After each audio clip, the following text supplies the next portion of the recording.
Complaint करते रहेंगे अपने कलर के लिए, लेकिन कुछ बदलेगा नहीं। अपने टांग के लिए कि वो छोटी, लेकिन कुछ बदलेगा नहीं। अपनी जाति के लिए, अपनी बॉडी के लिए, अपने आंख के लिए, अपने कान के लिए कुछ चेंज नहीं होगा, क्योंकि बाइबल कहती आप फियरफुली और वंडरफुली बनाए गए हैं।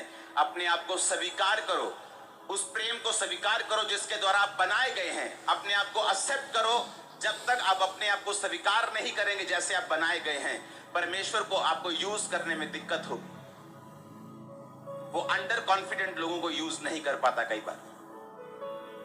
बार आप अंडर कॉन्फिडेंट रहते हैं, लेकिन उसके बाद परमेश्वर पर आपको विश्वास बढ़ाना है, और उस काम में भी, उस बुलाहट में भी जो परमेश्वर ने आपको दी है। आज यूएसए चर्च हमारे साथ है, हम उसका स्वागत करते हैं, वेलकम करते हैं यूएसए चर्च। हालेलुया। मेरा ये विश्वास है कि ये शुरुआत है, उस पहली ब्रांच है यूएसए की। अगले महीने मैं यूएसए जा रहा हूं क्रूसेड के लिए, जस्ट थोड़े दिन के लिए, 5-7 दिन में वापस आ जाऊंगा। हालेलुया। यूएसए चर्च आपका स्वागत है। आप ब्लेस्ड हैं, आप ब्लेस्ड हैं, आप ब्लेस्ड हैं, आप ब्लेस्ड हैं। और मैं फिर कह रहा हूं, जो फॉरेन की ब्रांचेस हैं उनका एक ही मकसद है। वहां लोग इवेंजलिज्म बहुत कम करते थे, अब इनको इवेंजलिज्म में लगाया जाएगा, क्योंकि आप घर बैठे भी ऑनलाइन बंदगी अटेंड कर सकते हो, लेकिन ब्रांच का हिस्सा बनना जरूरी है, ब्रांच में जाना जरूरी है, ताकि आप उस चर्च का हिस्सा बन सके, बाइबल के वचनों को पूरा कर सकें, और जो कुछ दर्शन यहाँ पे चल रहा है परमेश्वर का, आप उस दर्शन में भागी हो सकें और ब्लेस्ड हो सकें।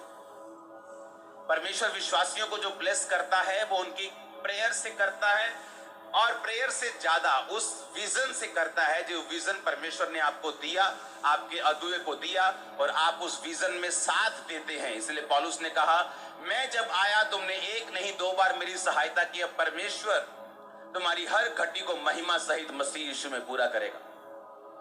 उसने किसको कहा? उस कलीसिया को जिसने पौलुस की सहायता की परमेश्वर के कामों के लिए। पौलुस को कोई अपने मकान के लिए सहायता नहीं चाहिए थी। बाइबल कहती है पौलुस का भार कलीसिया के ऊपर नहीं था। पौलुस टेंट बनाता था, और अपने परिवार का और अपने लोगों का गुजारा जो था, उसके साथ जो इवेंजलिस्ट थे उनका गुजारा वो बिजनेस से होता था। कलीसिया का पैसा कलीसिया के कामों में खर्च होता था, लेकिन जब कलीसिया परमेश्वर के कामों के लिए सहयोग उसने दिया, तो पौलुस ने कहा, मेरा परमेश्वर उस महिमा सहित मसीह यीशु में तुम्हारी हर घटी को पूरा करेगा। आमीन। उन्होंने विजन में पौलुस का साथ दिया। वो दर्शन पौलुस का नहीं था, वो परमेश्वर का था, लेकिन परमेश्वर अपने दर्शन को एक व्यक्ति के द्वारा ही पूरा करता है। आप जब भी आसमान की ओर हाथ